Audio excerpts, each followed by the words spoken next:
Maraming salamat sa iyo, Joseph.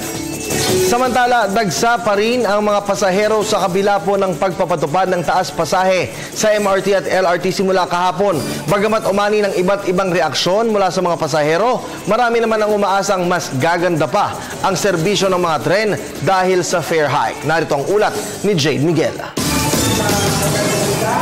Balik normal na ang operasyon sa istasyon ng MRT ngayong first workday ng taon. Dito sa North Avenue Station kung saan dagsa na ang mga pasaherong papunta sa kani-kanilang trabaho, makikita ang haba ng pila ng mga taong nakaabang sa istasyon ng tren. Ngayong araw din inaasahan ang epekto ng pagtaas ng pamasahe sa MRT at LRT stations.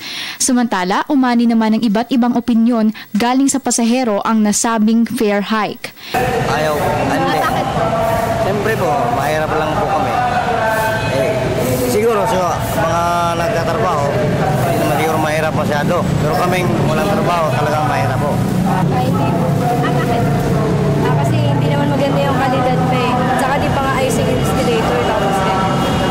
Bagamat hindi naging malugod ang pagtanggap ng ilan sa pagtaas ng pamasahe na ipinatupad noong January 4, may iba naman na umaasa na magiging maganda ang serbisyo ng MRT at LRT kasunod ng mas mataas na singil sa pasahe.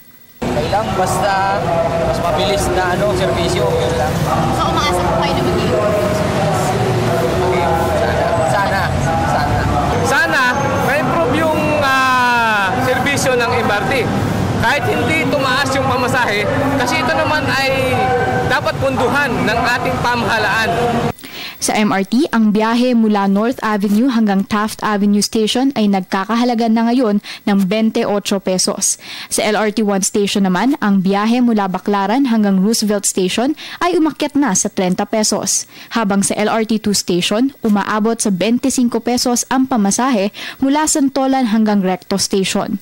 Tinatayang 10 piso ang pinakamataas na naging dagdag sa pamasahe sa LRT habang 13 pesos naman ang pinakamataas na naging dagdag singil sa MRT. Para sa Telebisyon ng Bayan, Jade Miguel.